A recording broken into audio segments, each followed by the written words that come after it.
Musical Talk, the UK's independent musical theatre podcast. And today we start with a song from the new show Summer Nights in Space. Ever since the dawn of time, all life has strived towards the unknown. Ancient humans built boats to cross the seas, sailing perilous journeys to reach islands they could not know were there. Today, mankind faces the ultimate mystery, the final frontier, our implicit and inevitable manifest destiny. Space.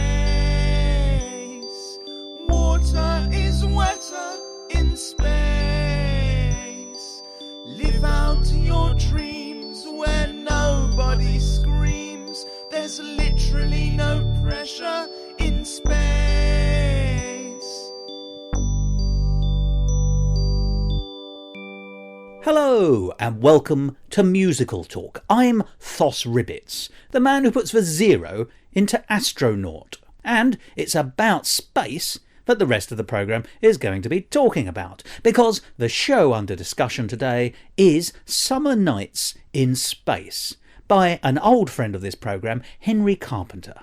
He's a tremendously talented man who writes both lyrics and music, and indeed in this case the book to this show.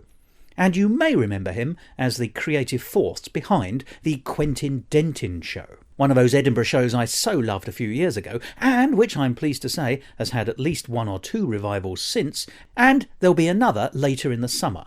But it's not the Quentin Dentin Show that we're going to be talking about today, it's going to be Summer Nights in Space. And if that name rings a bell for you, it should, because we have in the past played one or two demo recordings from that show in its earliest stages, and discussed it with Henry. It's also a show I saw a 15-minute extract from at a showcase over a year ago, hosted by Hannah Elsey Productions. But pleasingly, that show has been through the mill of development and is about to be performed in London for a week as part of the Vault Festival between the 15th and the 19th of February. There's more details on how you can see the show later on in the programme. But what have we got first? Well, over the course of today's programme we will be hearing a number of songs from the show which Henry has kindly provided to us. They are the demo recordings, and so they don't fully reflect what you'll hear at the show itself, but they do give a very good sense of the show, and of course Henry's very engaging writing. I find everything he does touched with a great sense of humour, but also a great deal of meaning. And we'll be talking about the duality of that later on in the programme. But what of Summer Nights in Space? It's described as a new science fiction musical odyssey, and here is the official blurb from the Vault Festival website. Astronaut Captain John Spartan has finally made it into space, only to discover that it is not all he hoped. Stuck on board with a ferocious alien and a moody computer, the reluctant crew of Auxiliary Transport Shuttle 4 must stave off space madness and work together to survive in the void. But when Spartan receives a distress signal from an attractive astronet, his newfound mission to find and save her threatens to uncover the dark truth of space itself. Some things are better left unknown. And if you were listening to our Merry Quizmas episode at the end of 2016, you'll have heard one of the songs from this show, which is, if you like, the background story to Captain Spartan. And it recalls how, even from a tiny child, he was completely tunnel-visioned in his attitude about wanting to get into space, to the exclusion of social niceties and any other kind of things that make human life worth living. And of course it's only at the end of that song, when he finally achieves his aim to get into space, that he discovers how lonely it can be. And that is the starting point of this show. So, to find out more, I sat down with Henry Carpenter, but also the director and the 3 cast members, that's Sinead O'Callaghan, Matthew Jacobs Morgan, who you may recognise from a number of television appearances, Candice Palladino and Benjamin Victor, to have a good, and I hope informative discussion about this wonderful new show, Summer Nights in Space. But first, let's hear another song from the score. I always knew I had a purpose, a silver thread that guides me through. And though I've often lost my way, I found that thread again today. It's been guiding me to you. It's been guiding me to you.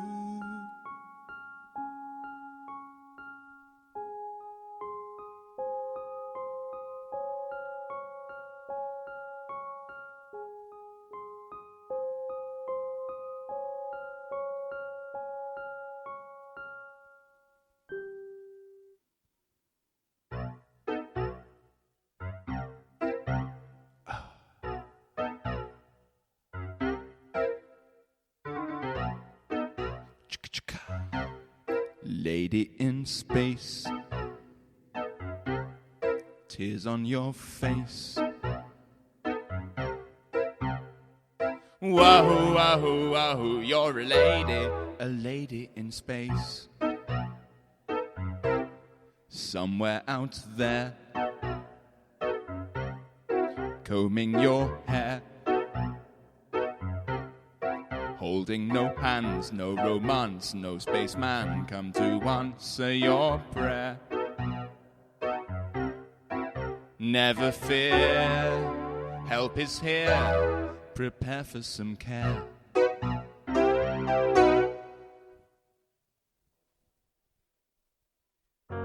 What's that? Oh no, I think I'm getting emotional.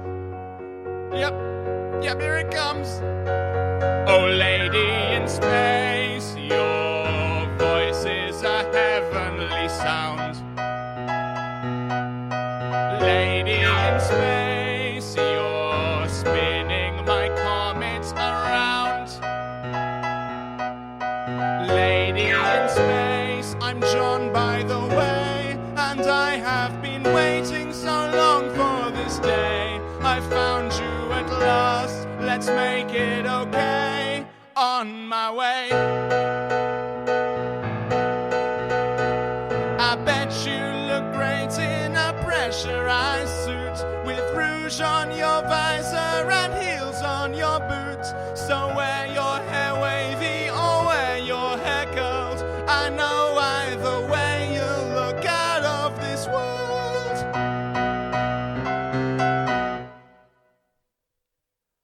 So do you like dates? A lady in space. If you like dates, we could go to a place that I know, it's called space. We could have fun, orbit the sun. I'll make you laugh, touch your face, pregnant pause, we embrace, that's how it's done. In the sky, there'll be 2, where once there was 1. Oh, lady in space, your eyes shine like stars in the night. Well, I mean, not exactly like stars. I mean, your eyes aren't huge balls of nuclear fusion. Oh, lady in space, you're hot like a meteorite. Although actually meteorites are often very cold because they've been... Oh, it doesn't matter! Lady in space, you came into view, and all of a sudden I've interests anew. I thought I had 1, but now I have 2. Space and you. I'll cut through your airlock, I'll break down your door. With your hand in mine, we'll blast off and explore. We'll walk on new planets, we'll sail on new ships, and kiss by the light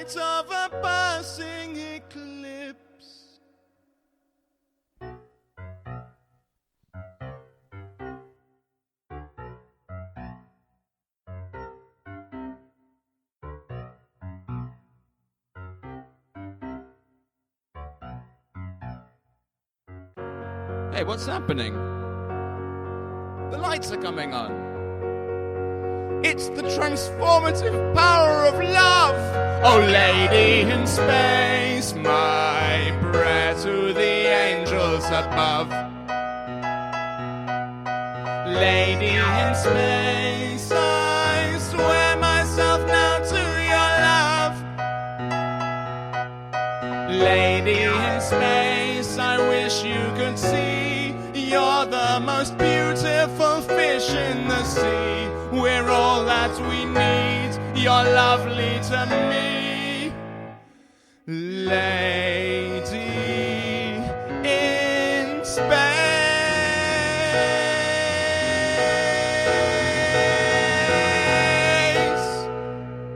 Hi Thos, great to be back. I'm Henry Carpenter. I'm the writer of Summer Nights in Space, and I'm also the musical director of this production.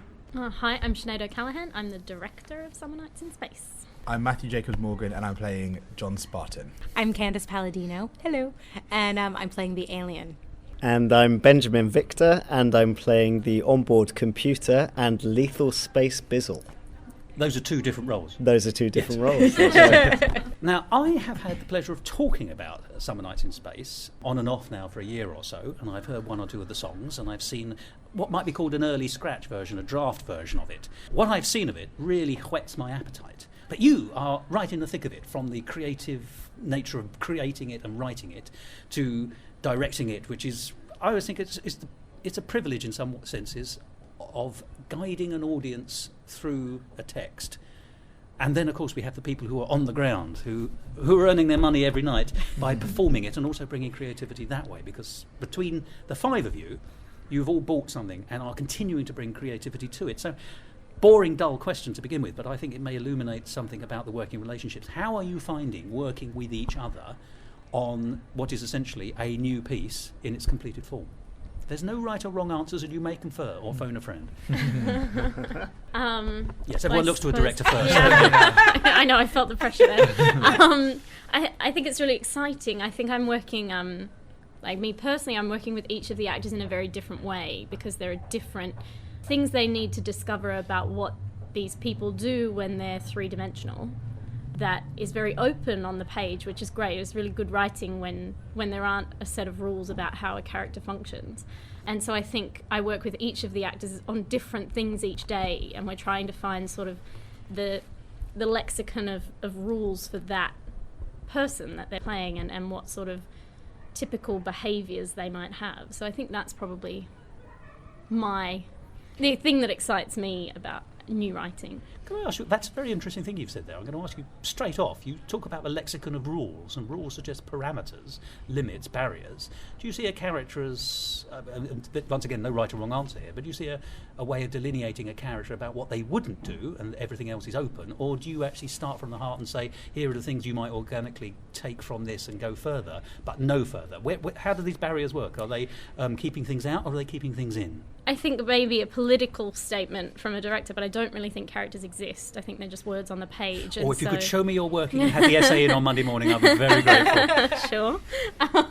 But I think because of that, I think we develop these sorts of typical, or as I say, lexicon to begin with, typical behaviours.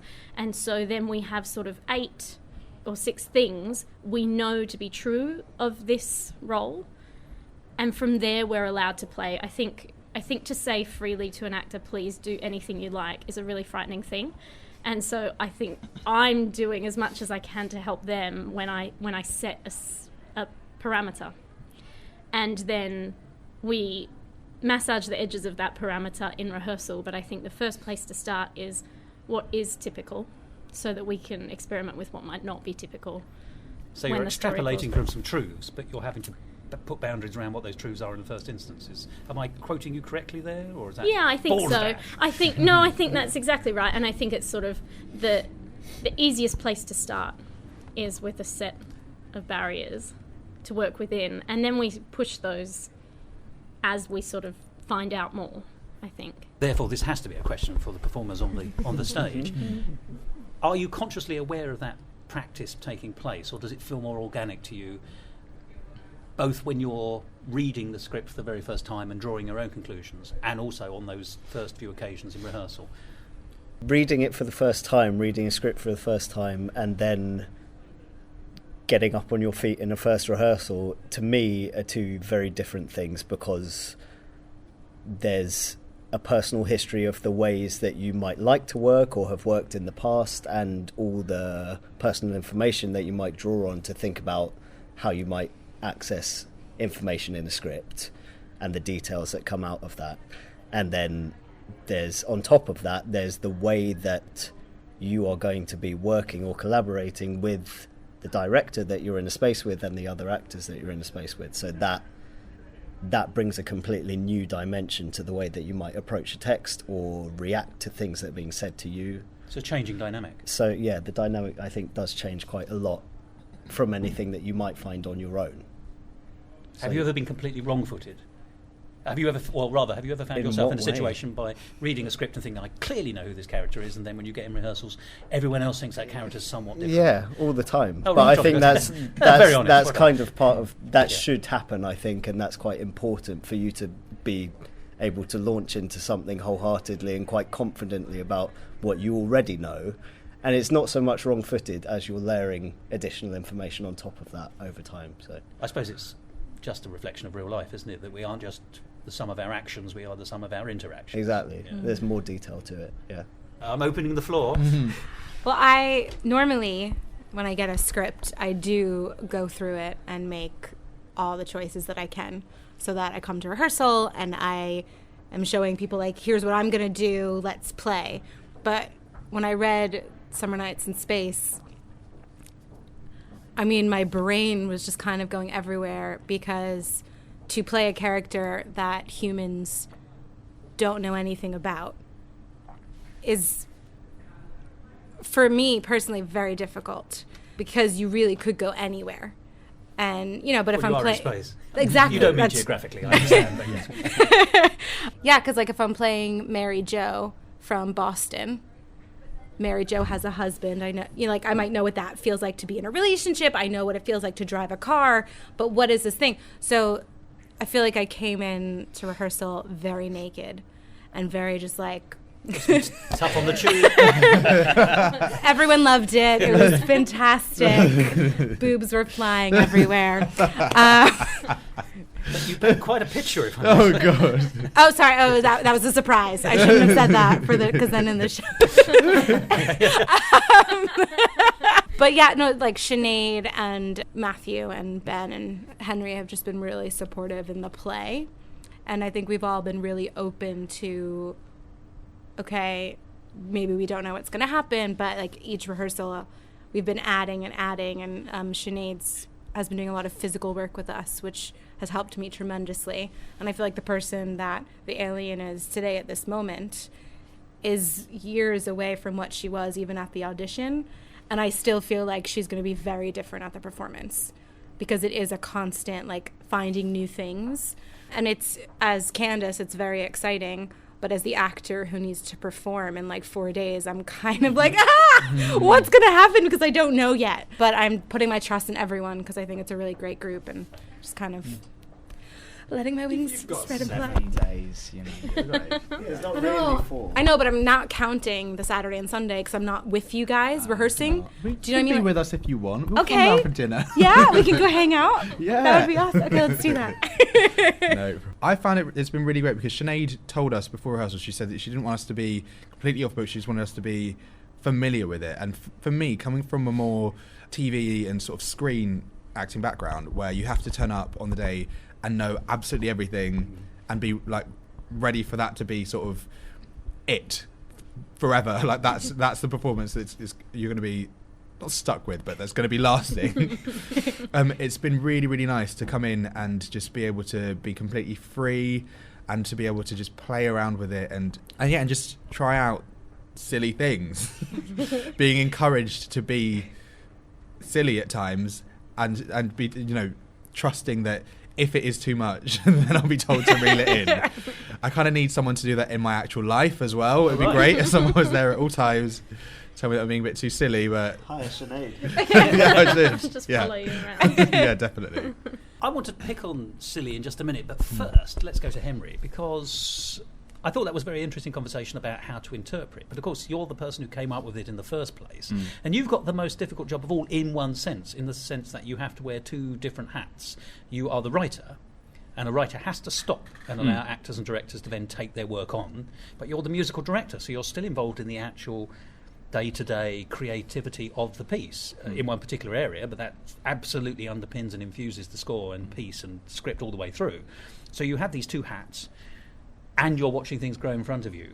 How easy is it for you to have a foot in both camps? Well, as you say, I'm not the writer anymore because we're in rehearsal, so I'm not, I have to stop, and it's a real pleasure to stop because this has taken a year on and off to write, so it's such a marvellous thing to be here and not doing that anymore. As the musical director, the hardest part of the work that I do as musical director is with the band. That's really the kind of heavy lifting, and they're not here tonight. These guys haven't met the band yet, so that's really going on somewhere else. It's pieces being built somewhere else so it can all be put together and then made homogenous, I suppose, isn't it? In terms of being in the room with these guys, I just do my best to not laugh out loud too much and to hit the right notes. I mean, I've musical directed, a couple of my own shows before, and really I think the most constructive thing that I can do as musical director is fade into the background, I find, at this stage. That's very interesting. It's an observing eye and an observing ear, I suppose, if you can have such a thing. It's not really about me observing, it's really more about me being helpful to the actors for whom the rehearsal is for, and also the director who's, in charge. So I try not to really be very obtrusive. Well, director is God, but musical director is sub-God, isn't it? Yeah, but if you saw, my area of jurisdiction is the band, really, and they're not. When I'm in the room with these guys for the last week and a half, they're not my peons. My peons are elsewhere. Of course, they're not peons. Mickey Howard and Archie Wolfman return again to play guitar and drums, and they're great guys. They're great guys. Now, I said I wanted to return to the word silly. I'm actually going to do a little thing. I want to go around each of you, starting on my right. And I'd like a one-word answer, if you can manage it, on what you think the tone of the piece is, and then we shall discuss. And you'll realise that I'm going through those on the stage first, then the director, and then the writer. Pressure. So there's an order for this. Ooh. Once again, there's no right or wrong answer. It's just your initial view. It could be anything. Don't forget, I've seen a version of it. I'm sure it will have developed a great deal from there. But I know what to expect from Henry in many senses, and not wishing in any way to put him in a box, because I know you have a huge range, and I've seen quite the versatility that this man has. But I know that the particular vein you're mining in this, I think. I've given you thinking time there. Oh, you really have. I'm struggling with one word. You make it 2 or 3 on a sentence if you want. Oh, well, that's much easier. That's not the rules. I mean, to me, it sort of sits apart in the approach that it has to musical theatre. I think that's enough to say for now. I don't know if it's a tone, but my gut instinct was to say passion. Ooh. I'd say whimsical. Or slightly whimsical, I'd say. If we're using 2 words. Yes. Heightened. Well, I'd say comedy. It's a comedy. It's got jokes in it. Comedy's very good. All of those are actually very good. Do different answers surprise different people? I think the answers reflect the characters a little bit. Yeah. Interesting. Yeah. Mm-hmm. The characters you're playing, or the characters you actually have The characters we're playing. Yeah. Yeah. Like our answer was dictated by the part that we're playing? Your perspective. That's true. Yeah. That's true. Yeah. Definitely. Yeah. Alien passion I can look forward to there. Yeah. Captain Whimsy. Yes. Presumably brother to Lord Peter Whimsy. Yes, I think so. My long lost brother, yeah. Well, can I ask a question? Because in the earlier versions, although it is definitely a comedy, and I love the darkness of your comedy on the whole, Henry, but would you say that loneliness underpins this, even though it's a comedy? Is John Spartan a lonely man? I would say so, yes. In the sense that he sort of finds solace in any contact he has. So his computer, for example, which is artificial intelligence, an alien he meets, he sort of forges a friendship with. And so I think that in itself does show that like he must be quite desperate for some sort of contact, not even human contact, just contact of some sort with a living thing. And in some sense, artificial intelligence is the sort of closest thing at times, the closest thing he can get to not being lonely. And his backstory is all about sort of standing alone from the rest of the crowd and not getting involved Yes. in the sociability, so that he can concentrate on his life's ambition of being in a space. spaceman. Yes, Absolutely. yes. But you get this very strong sense all the way through that he doesn't have any friends and he won't Yeah. be missed. And No. it's made quite overt in some senses. But that's quite a lonely position for anyone to take. It is. So it's that sense of. Does the comedy come from loneliness? Does the comedy come from a sense of emptiness or entrapment? Because he's also in an entrapped space, it's I don't know if necessarily the comedy comes from the loneliness. I think the loneliness is actually something which seeps in slightly and is quite touching. So it's a bittersweet or it is a taste. bit. Yes, it is, because there's definitely a lot of humour in there. But then there are times when he says something and it's like, actually that's quite sad, but it's surrounded by quite like very, very funny dialogue and situations essentially. I think the loneliness is more of a byproduct of what the show's actually about. I think the show is about faith and trust. Ah. And I think it tells us a lot about this man, the fact that he's willing to be so lonely for his faith in space, And I think the humour comes from that faith as well.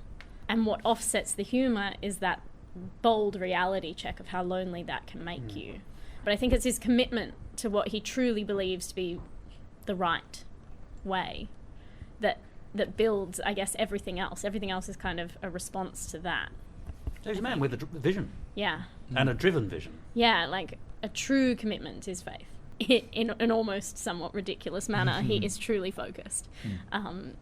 Yeah, and I think that all the results of that sometimes have consequences. And I think that that's sort of what the show's telling us. It's just using this very funny commitment to that faith to do it. And that's actually a fairly well-known comedy archetype in a way, isn't it? Particularly, I have to say, in the sort of British history sense, But, I mean, yeah. Obviously, this is a real-life case, but there's Captain Scott. Yeah. Not that that's much of a comedy, I understand. But you get the idea of, that sometimes totally. a military person, and he is a captain. Is he not Captain John Spartan, yes, absolutely, he is. thank you. So there is that element of having a vision, which is oddly trammelled as well. Yeah. Sort of tunnel I mean, vision it's a almost. very classic MT thing as well. I mean, it's essentially parallels almost identically to the Book of Mormon, even. It's a story about someone whose faith is unshaking, and when it's shaken... Yes. Faith in the more traditional religious sense. Yeah, in that case, yes. quite literally faith. But I think it's an MT convention that people recognise. Yeah. Set of ideals, circumstances, drama, re-evaluation. Yeah, exactly. See what happens. Yes, Reconfirm. absolutely. Yeah. Well, I guess similar to what you were saying about loneliness, to me, loneliness and passion were on that same scale. Just if you look at it from the negative perspective, that's where the loneliness comes in. But I guess for me, I was looking at he's lonely, he's in space, but he's passionate. And that's what drives him to going to space, because he loves space so much. And all the choices that I watch John make are all these, like, I don't want to go into detail, like, to give away the show, but something happens and it just switches him off to go, yes, that is exactly what I want. And That sounds like switching on or turning on to me, but oh, I guess, yes, switching on. Sorry, I don't know why this is switching off. So yeah, if I was a psychiatrist or something, I'd probably go, there's a huge, deeper part of John, that there's a reason why he goes to all of these different things immediately to find whatever he's looking for. So what is that? what is that deeper meaning? John Spartan? heartburn. Yes. Yeah, how did you know? How did you know? That is heartburn. You're right. So I also think the humor for me comes in the sadness of the character. Like, I just kind of want to pet him and go, "Oh, John, if only you knew how the world worked. Let me teach you." And Let me show you a tentacle. yeah. Oh, I'd take like all 8 of them and just like throw them around him. Yeah, I agree. You do? Okay. Yes, what she said. Well, Yeah. great. There's something else in there. We're talking about the comedy in the show, and it is so funny, and that's like easy to get lost when you talk about the reasoning behind, obviously. But then there's also something in the ridiculousness of each of the characters, I mean this in a very positive sense. Like, they're written in a very clever way that they're completely absurd on the page in lots of ways, and the actions that they take, and it's about finding the reasoning for taking those actions and how they interact with each other that makes it jump out as the truth of their own a commitment, comedy. even though it's nonsense. Yes, yeah, even though it can be something that comes from a ridiculous place. Yeah. I have to say, I see a cast of 3. I hear these terms, and we've discussed this before, but I do hear the goodies. We've been here before. Yeah, just some comic influences that we share ourselves, I think. Relationships between the characters are, however, you can have comedy which is sharp, snappy comedy but isn't character comedy. But the best comedy in my view is character comedy. Yes. And you have developed these interactions, these characters, 2 in some cases. How easy is it for you as actors in your own style of performing to mesh? And, are you finding it easy to be your characters and to interrelate with each other? No, I mean... Well, you've been laughing a lot in this conversation, so that's good. No, these guys... No, we get on well. Yeah, so. we get on really well, and we've all the sort of language that Sinead's been using is something that she went through on the first day. We went through sort of Lecoq and Laban exercises, which we've been using as a language, so it's something which us 3 across the board understand, and so when something's said, it's not like someone's left out or someone doesn't get it. We're all kind of on a level playing field in that sense, and I think that these 2 are very easy to act with, and they're very believable as their characters. Very believable. There's nothing jarring in your interactions as people or as performers? No, I mean only in the places where it's supposed to jar. For Ben and I, in places, there are places that it's supposed to jar. Antagonism is part of drama, is it not? Yes. I was just going to say, I think it's really interesting that you ask about their interactions, because I have put some parameters on... Oh, and Henry has put some parameters on a character that inhibits... So Matthew, for a lot of the play, is out there on his own because the computer is a voice. And so a lot of his interactions are with someone he can't see. And now, in one of the later developments of the alien, is that she can't look him in the eye. So he's truly out there alone on that stage because nobody is giving him back anything. And I think that's... this is something we've tried today, but I really like the fact that no one is giving back to him, and so he's come up with new ways to interact with these characters. So the alien sees with her skin, and so she doesn't look at him when she's talking to him because that's not how she sees. And I like that. That's having very nice. Him recognize that and come to terms with that is quite a funny thing, in the sense that it returns in the rule of 3s, and at 3 times during the play he stops and tries to catch her eye and then gives up and realizes that's not how she sees. He need not turn her into a person. But I think when you talk about interactions, I think it's important to say that interactions aren't necessarily, in this show, what we would expect them to be in something that involves more human characters, perhaps. I like that, though, because also presumably that's much more interesting for an audience as well. You've already intrigued me, but that's a big ask, isn't it? Big ask for you. No, I can do that. I'm a genius. It's not a big ask because, in the sense that I still feel like I connect with them, despite there being no connection visual. Like, we don't look at each other in the eye. There's no physical connection to any of them, but I feel like in what they're giving me with their dialogue is enough for me to not struggle. If that makes sense, and I think the script helps me hugely in that sense. I've got to touch on your characters because you have the 2. Without giving much away, would you like to give something away? Well, we've spoken briefly about the computer already. It's particularly interesting for me as an actor because, in a similar way to the alien, you can't think of it as being a human being. So the processing of information and the way that that comes out through speech, you have to kind of reconfigure your brain to thinking about all of that slightly differently. It doesn't mean it's not still funny. No. But for my process personally, you have to kind of strip it back and think about everything in a slightly unusual way. So that in some senses inhibits my interaction with John, but in the way that it should, if that makes sense. The other character is Lethal Space Bizzle, who... Am I allowed to say how he communicates? Yeah. He raps rather than sings. Good luck. Oh, we're getting there. It's very good. Yeah.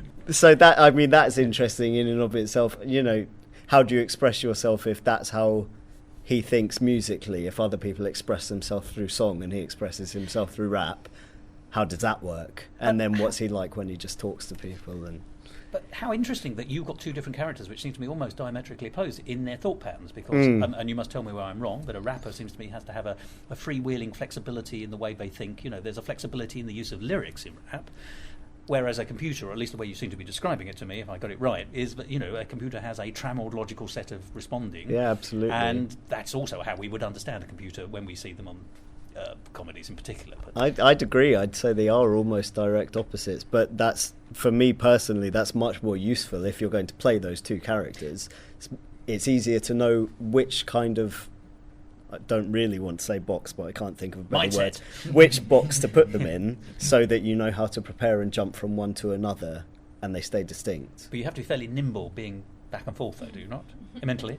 A little, yeah, but it comes with practice. Yeah. That's why you're on the stage and I'm just an audience.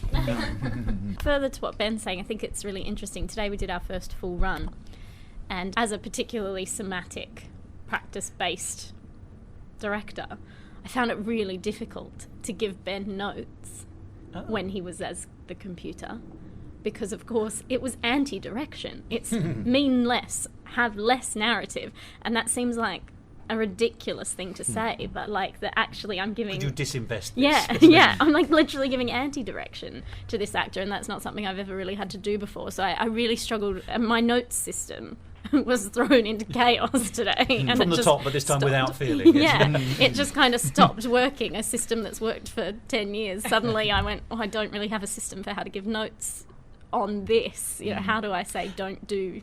acting. Isn't that a wonderful challenge for you as well, though, as a director? Yeah, and it's interesting because you can sort of see on my page the flow through the show as to who's sort of the feature of the scene based on who the notes are for. And there's just every now and then I've written computer, and then when Ben comes in as Lethal Space Bizzle, suddenly there's a huge flow of notes because I'm responding physically. You're good with the organic. Yeah, like I'm a mover originally, and so I see directing through movement, and so it's really interesting to have him sit behind me and speak and to still have to give notes to that presence is something I hadn't done before. It's kind of a game that we're both playing a bit here and figuring out how it works. And is there that, you know, if the computer is a less in terms of output, should we say, or, you know, does that mean that you as John Spartan have to be more, or not for an audience sake, just naturally, are you, you know, if your only companion on a day-to-day basis is a computer that doesn't give you much, do you overfill that, or do you retract into yourself? I don't know. I don't think I'm overfilling it. I think because it's got to a point now where he almost views it as a humour, almost. I think their interactions are relatively lifelike, relatively sort of naturalistic, I'd say. They still manage to have banter between them. They're still playing games with each other, and there's a power struggle between them. But it's just not told through expression like it would otherwise be if he was a person. So we've just had to find other ways to antagonise each other, I think. Yeah. I always like innovation in antagonism. I think, you know, that's the core of almost all human relationships, it seems to me. Score. Yes. Henry, you write fantastic music. Full stop. There we are. Did you enjoy that? Yeah, but you really do, and you have impressed me with the smoothness. And by smoothness, I mean it looks like there's no effort, which is the greatest effort of all. It looks so smooth and so perfect as an end result in all the works I've seen of yours. Oh, thank you. And what I've heard of this so far, I've really enjoyed. You know, I'm hearing the Henry strain, the Henry sound, but has it changed much in terms of the score from your initial imagination to where we are now? Well, I mean, so you've seen a version of Summer Nights in Space, which has the first two songs and the version you saw also had a song that now appears about 3/4 of the way through the show. And Thoz, that's a really kind thing to say. I think you're going to be surprised by how much more smooth and effortless seeming Summer Nights is, because the Quentin Dentin show, which is the other sort of thing that I've done, is almost all of the songs are sung by Quentin, who is a robot who is coming in to kind of give you these kind of completely didactic speeches, song speeches. So there's, whereas Summer Nights in Space is much more like a normal musical in that the characters have emotional peaks and troughs, and it's all much more emotional people going on an emotional journey. Really, in terms of how it's changed and how my writing has changed over the last year, I've really kind of fallen in love with writing about emotion, which is, when I met you, I was, Quentin Dentin is a musical with all of the emotions stripped out. That's kind of what it is, or most of it, from the main character. It's in lieu of emotion almost, isn't it? Yeah. And Summer Nights is much more florid in that way, and feels more organic to me because of it. It's much more. I think you'll find it much more sort of joined up, as it were, musically and narratively and emotionally. Well, even Quentin Dentin was developing. Forgive me, you've Quentin been very Dentin's still developing. Yes. I mean, God. Oh, I know that story hasn't yet finished, has it? And I know we'll be talking about that again. Half hour more material. Really? Yeah, really. Well, fantastic. Well, I can't have enough, so you can give me the omnibus edition. Okay. But seriously, and you've always been so honest about yourself in terms of your own development and your wish to progress and your wish to take things further. And so every iteration of your work I've seen so far has always shown that. That's kind of you. But it's no more than the truth. But that doesn't stop, as one experiences and learns more and develops and gets it on the stage, one still has to, there's still more lessons to learn. Yeah. We have a version of Summer Nights in Space which is coming up now. Every writer will always say, well, I could make this better, but presumably you must be quite happy with where we are. But if you were developing it further, where would you take it, both perhaps in terms of book and in terms of score? God, well, I think the thing... You don't have to call me God, but it's very kind. Well, God, it's great to see you. And I think that actually, whereas Quentin Dentin is this kind of sort of thing which is so elastic, and it's this show that won't die, and people keep saying to me, we need more of it, so you just slot more of it in. Because Summer Nights is different to that. Like I say, it's an emotional journey, and it's got quite a conventional structure as well in some ways. It doesn't appear, or it's not meant to appear like it does, but if you're sort of literate in MT, then you'll see that it does. And because it's a lot more structured and a lot more based on a kind of linear emotional journey that these characters go on, I don't think there is much more that I could do to it, actually. I think that I can't really see at this point where I would expand the story or blow up a bit or add a section, because I think it would be disruptive to the whole. So actually, never say never, but I think that this is pretty much done, Summer Nights in Space. I think this is, as it is now, is how it probably would get worse if I tried to add new bits. I don't know about you guys, but I feel like it's pretty well formed. The rocket has landed. Yeah. I'll come back because I've got a question I want to ask you about its development in a minute. But how have you found the songs, the score? Do you enjoy the score? I appreciate the composer is in the room, really, but do be honest. I really, really, really do enjoy the score. I love singing it. I loved when I first went up for it. It was the score was the first thing. Well, the songs that we were doing for the audition was the first things that we received essentially, and instantly I was like, I really, really want to be part of this. It's really funny, and the songs are really well written, and I love it. The music's been in my head ever since the audition. Oh, good. Yeah, and I just sing it all the time. And I'm really... When you're naked on the tube, yeah. Exactly. How did you know? Have we seen each other? Is that how... I would have remembered, yeah. Okay. Yeah, but no, it's really good. I think people will walk out singing songs from the show, and I think people will walk out, honestly, wanting to buy an album. Yeah, I've already told Henry unashamedly that I'd like to get the sheet music for a couple of the songs. It's fantastic. And one thing that's great for me, not playing singing characters really in this show, is that I am personally in love with the sung songs just as much as my own material. So. Oh, fantastic. An actor who enjoys other people's work. Yeah, well done. That sounds so horrible on me. I'm so sorry. Good to see you're bucking those stereotypes and teaching me what I should know.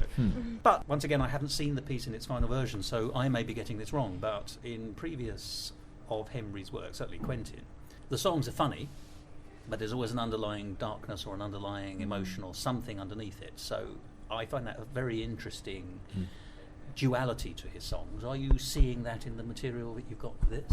Yes, absolutely. Yeah. Personally, I think that's a sign of good comedy writing, is finding truth within it, which is not always just about being funny. Yeah, it's not just a punchline, there's some complexity. Exactly. Yeah. So it's part and parcel of the songs being funny is that they have something lying underneath. I think that is in this show. Definitely.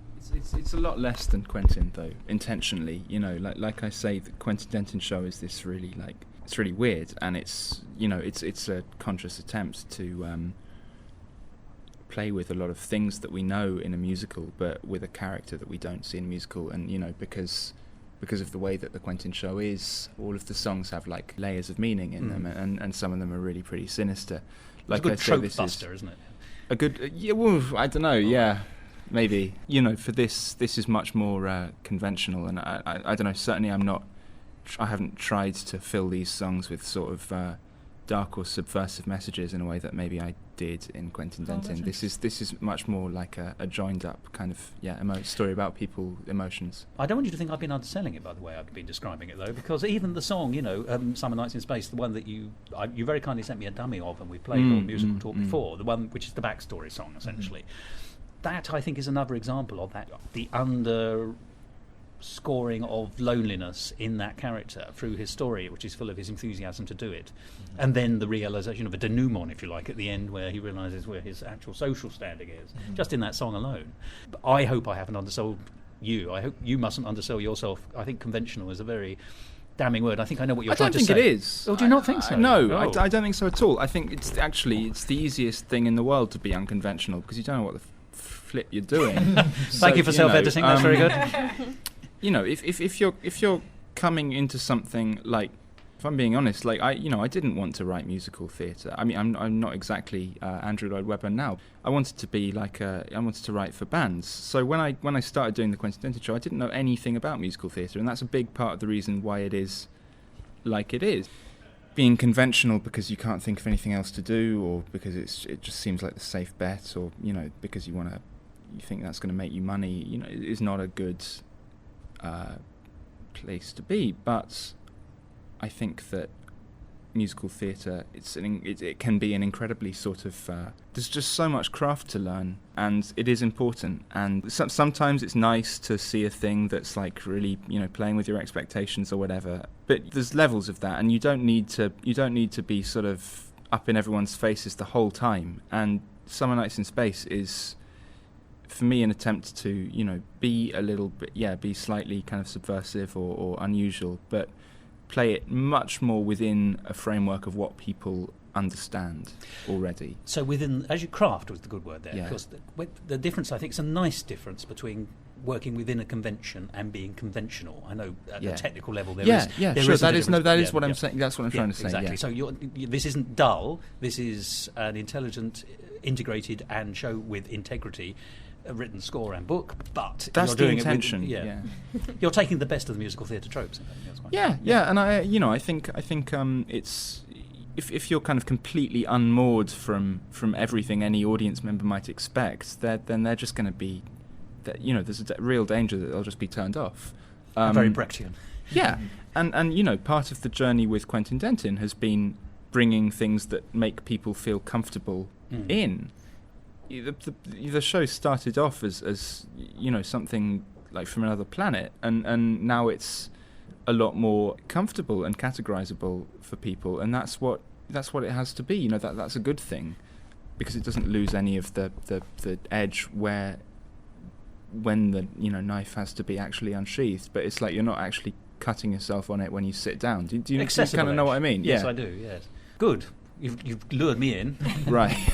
No, I'm but not but sure what I just said, but yeah. No, but I think it is back to that point. I think that you're not trying to subvert what you've got. You're just trying to do what you're doing. I'm just not, in the I'm best not possible trying to way. get in Yeah. people's faces, Yeah. you know. I'm trying to... You're trying to get in their minds. I'm trying to entertain people and show them something new, but I don't want to be like aggressive, and I don't want to be up in people's faces being like, "Oh, you freaked out yet? Oh, how about now?" You know, What is your favourite number? Is it 5? Yeah, exactly. Summer Nights in Space is really much more of an attempt to kind of to subvert from within something that maybe looks a little bit more structured and comprehensible. But taking a sidestep from that, and this is why I'm interested in the organic development of any show, particularly from first page to where you are on the day it arrives on the stage and performing. There was, at least for a short amount of time, wasn't there, a potential for this to be an episodic online musical? Well, it was at least toyed with, wasn't it? Yeah, but that suggests sort of not soap opera, but it suggests character development and an episodic nature, which I'm guessing we're not getting with this. Well, no, I'm still interested in the idea of doing... I'm sure some of your listeners have heard, you know, the Mighty Boosh radio show, or you know, round the Horn, or the Goons, and you know, stuff like that. Radio shows that have songs in them and a kind of narrative. I'd be interested in doing that with Summer Nights, but that was really like an idea, you know, for an adaptation, not really for how it would appear. So this is episode 1, perhaps. Well, I think this. Star Wars. No, I think this is the musical, which is a full contained story. And I think if I were doing something like that, you would break up the story of the story that you see here in the musical would be like season 1, you know. You're thinking television and radio. I like that. Yes. Yeah. But forgive me. I just like the ideas at the ping pong back and forth when things are being created. You know, content dictates form. But sometimes that street works backwards. You know, it really does. Once you've worked out what your content is, it dictates the form. But sometimes you think, actually, but if we then use this form, we can then further the content this way. So it's not quite... Sometimes... It's not for me to criticise Stephen, that's what's nice. But he needs a little bit more there, I think. That's what's nice about a man in space on a spaceship, because we know how that one goes, don't we? You know, we've all seen Star Trek, and we have. That's the nice thing about this. Have you not, Sinead? But you God. understand You know the I concepts, don't you? Yes, quite. But Kens you- and I haven't seen stuff. You know what I mean. What I mean is that, you know, you maybe couldn't adapt Sunday in the Park with George into a kind of you know, radio series, would. but I think that If anyone's interested, I'll give it a go. We mean if the offer comes up. Yeah. Yes. But I accept the point you're making that some things develop or Yeah. have a potential afterlife or further developments or it's also about, you know, it's the same thing about musical structure. You know, if it appears to be in a structure, in a format that people recognise, then you can do that. But I am going to move on just slightly, if I may, because what I'd now like to ask, and this is a sort of simple question, but sometimes the binary questions can throw a few things up. What's the hardest thing that you found about it and the most enjoyable thing you found about it? And it could be anything. A song that you take home, or a particular line of dialogue that you liked, or some particular little gristly thing in the character that you've been able to wrestle out. And I'm looking at everybody for an answer here. Who's the hardest actor to work with? Yeah. La la la la. I think we've kind of already touched on the hardest thing for me, is that as a director who works primarily in somatic practices, I think it's very difficult for me to work on a show where one of the characters is entirely vocal, like truly doesn't have a physical presence, and one of the others is disengaged physically. I really like the challenge of the alien, because that's the kind of work I'm interested in sort of generating, is like, how do we come up with a whole new set of rules about how a person moves so that they are no longer person. You know, we take so many things for granted in the way that we move. What happens if we take all of those assumptions away? So we have the same tools as a human, but we use them entirely differently. So that's probably my favourite thing about working on it. And the hardest thing is the opposite, is when I can't rely on that physical storytelling. Really being a good enough guide, really doing my job as director when I don't have a body to work with, is something I haven't really done before. But a good challenge for you, I'm hoping. Yeah, Something that absolutely. you can That's say, just "Now I've done something that." that's really new. Yeah. And coming up with the language to direct with, as Matthew was saying, I use like a very set language on different shows, and I've happened to choose Lecoq and Laban for this show, and so I can't really use Lecoq and Laban for the computer because he doesn't have limbs. So that's, I think it's quite interesting. Yeah, it's definitely a challenge. It's a new language for me. So eventually, when you move into radio, you'll find that quite a big challenge. Yeah, I mean, I don't even work in film and television. I really only work on stage. So sustainability is something that's interesting to me. Yes, quite, yes. Obviously. Best of luck with your career. Thank you. I think the hardest thing for me is singing so many big songs, and my favourite thing is singing so many big songs. Hey, So- you're a natural for this kind of thing. All right, then, I'm going to add you you get an extra question if Okay. you've given me a good answer like Okay. that. Do you have a favourite song? I do, but I think I love all the songs, but I think my favourite song of the show is actually Candice's song as the alien, which is a song called Invasion. I was saying- yeah. It's my favourite song in the show. I think it's funny, like it's absolutely brilliant. It's dramatic, it's well sung.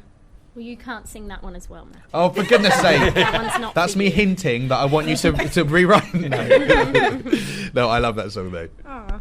Well, I have a similar answer to Matthew in that the hardest and my favorite thing are the same thing, and it's being the alien, because Name of your autobiography. Being the Alien by Candice Baldino. It's physically and emotionally actually exhausting, which is kind of weird. Like, I wouldn't have said that at the read through. Just the way that I'm moving my body and the way that I interact with John Spartan. But each time I do it, it's that, oh my God, I just did it. Do you know what I mean? And the way that she evolves, it's an amazing challenge that I think I, as an actor, love those things, the things that are really weird and out there. So it's a joy to play, but it's also really rough at the same time. But, we're going to go more on the joy side. Like, I don't want you guys thinking I'm not It's enjoying. a tough old challenge, but the benefits really pay off. Totally. Yeah. And I'm really excited to get on stage with them and do it. Mine is another double whammy. The thing that I think is the hardest for me, and also my favourite thing to do, and probably similar to the other two actors because of the challenge, at least in part, is rapping. Shocking as it may be, I'm not normally cast as a rapper in anything, and obviously I love the opportunity to do that kind of thing. Next stop, Hamilton. Yes. Right. It is the in thing to have right now. But I mean, it's fascinating. Hamilton's like a brilliant example that I have thought about a lot and drawn upon. Like, there's meaning behind what you're saying. If you're just speaking, whether it's to a beat or whatever, and there's a huge world of variation within that to get your point across. But how do you do that in a way that marries kind of the musicality of musical theatre and also maintains a character rather than just you're worried about rattling off words within time? So that's a challenge and a good one, really interesting. That's a good musical theatre challenge, full stop, that one, though, isn't it? You make that writ large, I mean, it affects everyone in the profession, surely, but... No, these are fantastic answers. One more, I think. What's the hardest thing and my favourite thing? Yes. The hardest thing was getting it finished in time, but the hardest thing now is currently I'm engaged in the difficult but hugely rewarding struggle of teaching a full score to a band in very, very reduced rehearsal times, because this is a fringe production. It is how it is, and that's really, and when I said earlier as musical director, my job is not really in the room with these guys. That's been what's been occupying all of my my energy over the course of the production. My favourite thing is watching it come to life, and it's such a pleasure to come in every afternoon and watch it. And like I say, try not to just be laughing all the time. It's really, really great, and these guys are doing an amazing job, and it's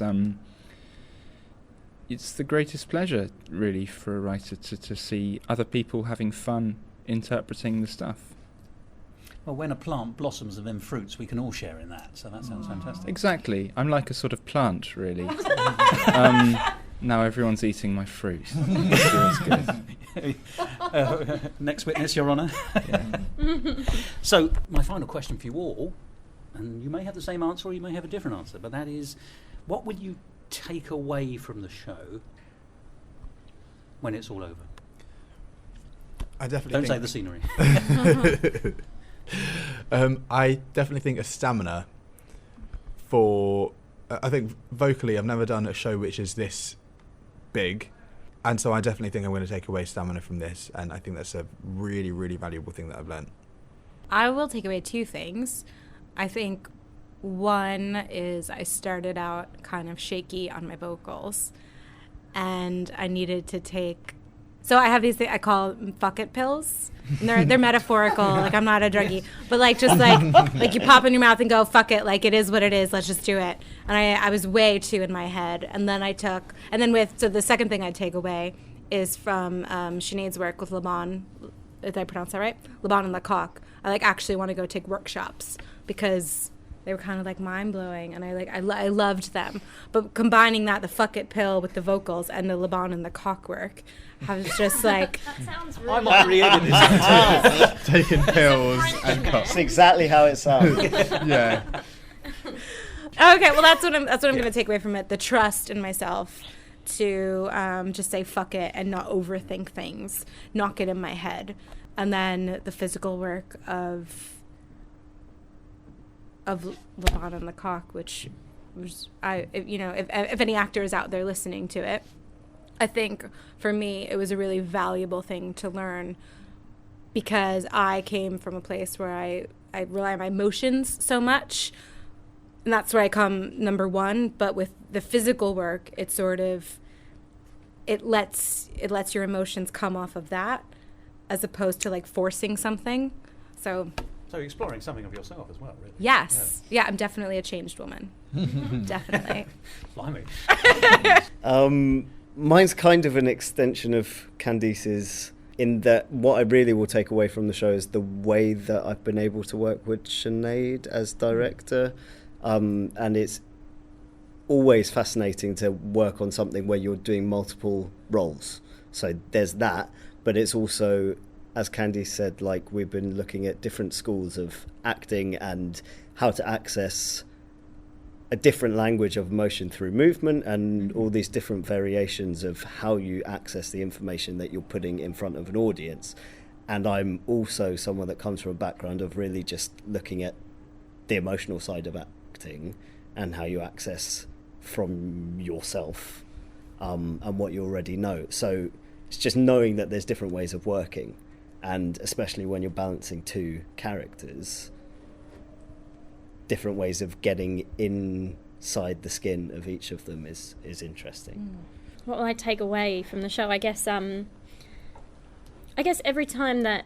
And I'm a bit of a nerd about the way that I direct. It's very much about pedagogy. And I think that I also happen to live in somatic practice a lot, and so everything is very body-based for me. But I think that what I'll take away is knowing more ways to help actors, because each of them approaches things differently. The more actors I work with, the more I look and think, I can be helpful to you in this way, but actually I can be helpful to you in an entirely different way. So, I mean, a lot of what I do is silent.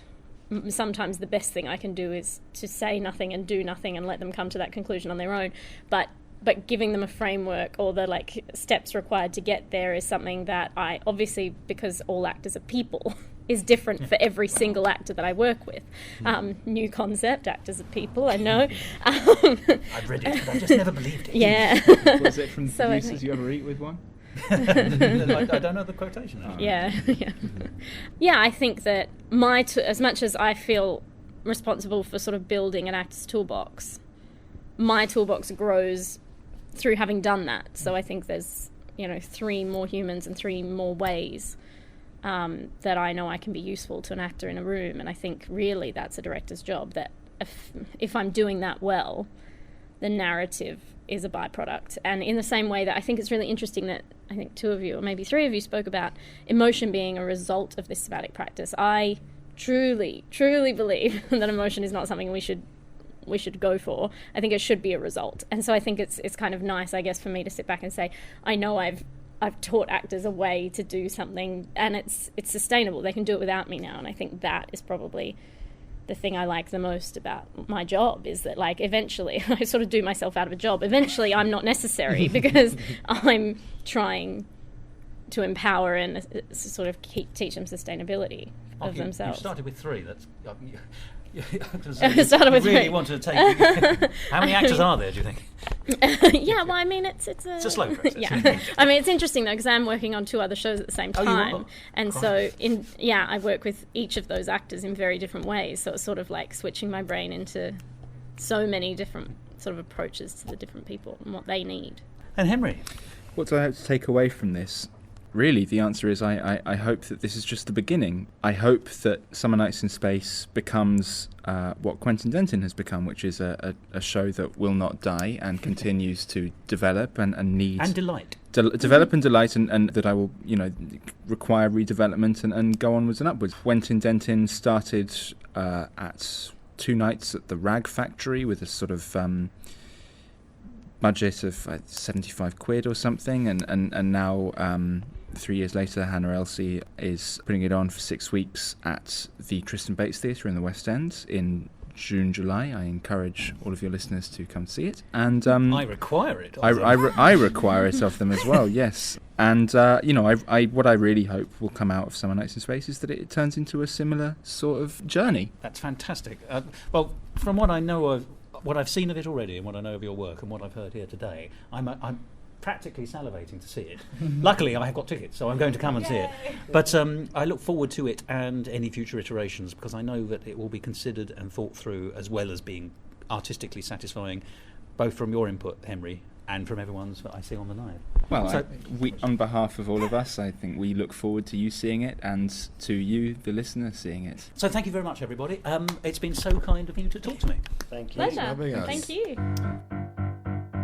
You are in the presence of an apex predator. The fittest shall survive, the unfit give their life, it's a natural law. I am your superior, now hear me roar. Squishy creature, little man, I'll defeat you, oh yes I can. Surrender now, and I'll make it quick. You try my patience, and I'll snap your neck. Ha ha! Oh, I live to kill and I kill to live. I mean, you know ill, it's just my genetic imperative. But make no mistake, I will have lots of fun when I cut your legs off. I pin you down and lay eggs in your brain, eggs in your brain, eggs in your brain, eggs in your brain, eggs in your brain, eggs in your brain, eggs in your brain. Come on, baby, rise to the occasion. This is an invasion.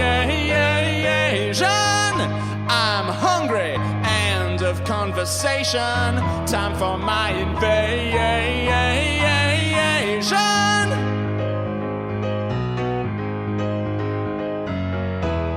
Invasion.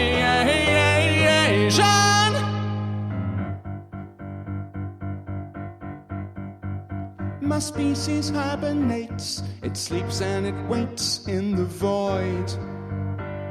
We curl up in our shell and lay there for a spell, dreaming of the meals we've enjoyed, waiting for some prey to come our way, something humanoid. Then you fire up your engines, turn on your lights, make radiation, wake something up that bites, and I swim towards you, start chewing through your hull. Before you know it, I'll be smashing in your skull. Too late. Eggs in your brain, eggs in your brain, eggs in your brain, you get the idea. Come on, darling, rise to the occasion. This is an invasion. My eggs require cerebral incubation. Time for my invasion.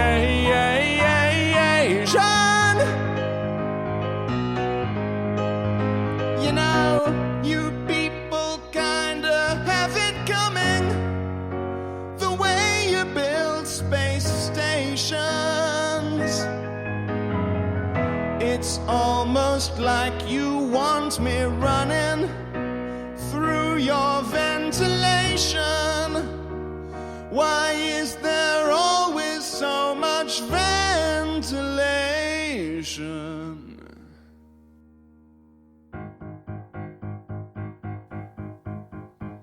You're not the best I've fought. You're scrawny and you're short. I'm gonna need some more satiation. So if you want to survive, get behind that wheel and drive. And take me to a place where I can slay some, lay some for my invasion.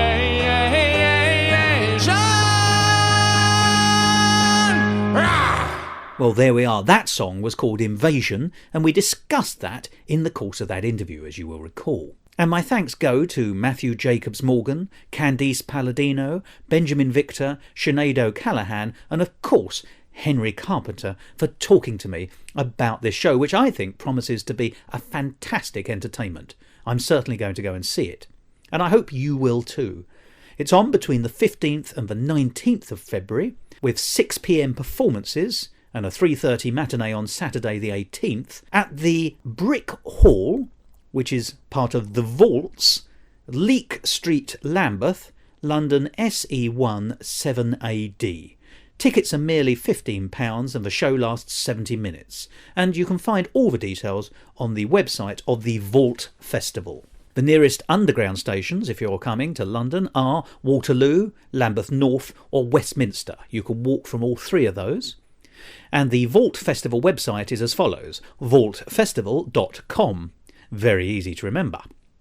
And if you want to stay in touch with the show after that, and indeed the Quentin Dentin show, go along to the website for Hannah LC Productions, because Hannah, an old friend of this programme, is the producer, and you can go to that website by looking for hannahelsy.com.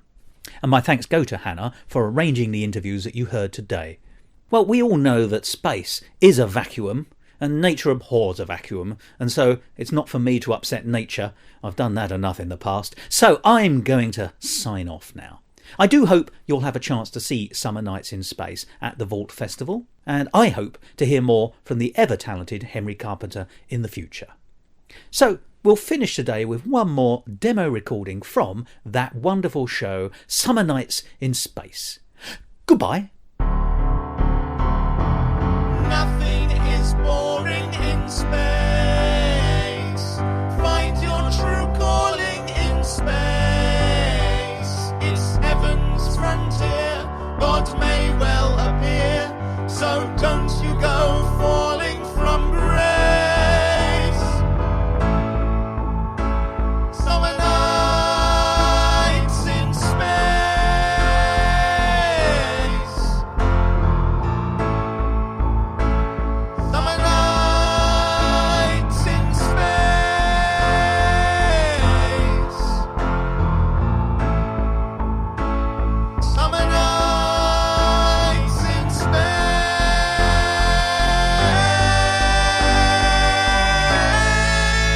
This episode of Musical Talk edited and presented by Thos Ribbits. Copyright Musical Talk 2017, except for the songs where the copyright remains with the creator. And my thanks go to Henry for allowing me to play those recordings in this programme. To find out more about the world of Musical Talk and listen to past episodes, go along to our brand new website, musicaltalkpodcast.weebly.com. Or subscribe to us on iTunes. And follow us on Facebook and on Twitter. And if you want to follow me on Twitter, you can, at Musical Talk Thos. And I'm really excited to get on stage with them and do it. Strut a testicle. I might reword that. Yes. And gyrate your tentacles. Thank you. Exactly. Yes. I'm making an assumption about how you are as an alien. I'm just assuming tentacles because I love it. I was raised where on the tentacles go. Does this count as? Yeah, sure. Can that be a? I'm just a child of 70s Doctor Who. Okay. Okay. Yeah. Hopefully, we'll live up to your expectations. Oh yes. I was just going to say, is there anything in there that people wanted in or out? I do take out the ums and ahs, unless they're difficult to edit out, but for the most part, so it runs smoothly and free-flowing. There was nothing in there that seemed to me embarrassing, difficult, I don't awkward think to I'm going to say. get sued for any of No. that. Whenever I not? say the letter B, though, it has to be bleeped out, if that's okay. Just the letter. Just the letter B in any word. Oh, is that a personal choice? Just a personal Yes, choice, yes, yeah. yes. Any word that He's really contains letter trendy. B, yeah. He doesn't. You're a So complete Bleep bastard! out. no close. If you could bleep that. Oh, shit. No, not It at will all. sound like a Morse code message. It really And would. unfortunately, because it's an independent podcast, it doesn't Yeah. matter about fuck it pills and I things know, like that. I know. But- It's like, And Yeah. after all your good work earlier about Flip, I thought that was I so felt good. terrible. Yes. I was like, well, should I now? Because no. Henry said flip. I'm I'm not sure Flip Flip It It pills pills. have quite the same oomph. though. No. Probably Fuck sound, it. they sound like an actual drug, flipper pills. Yeah. Have you got any flip? Yeah. Yeah, that sounds. Yeah. Yeah. But Sounds have like you a got good any thing. fuck? That doesn't. Oh. Have you got any? No. that- Oh, you're right. That doesn't I think sound London, good. London Bridge Station will offer you everything you need. Oh gosh, yeah. Right, off I go. Thank you. Space Madness.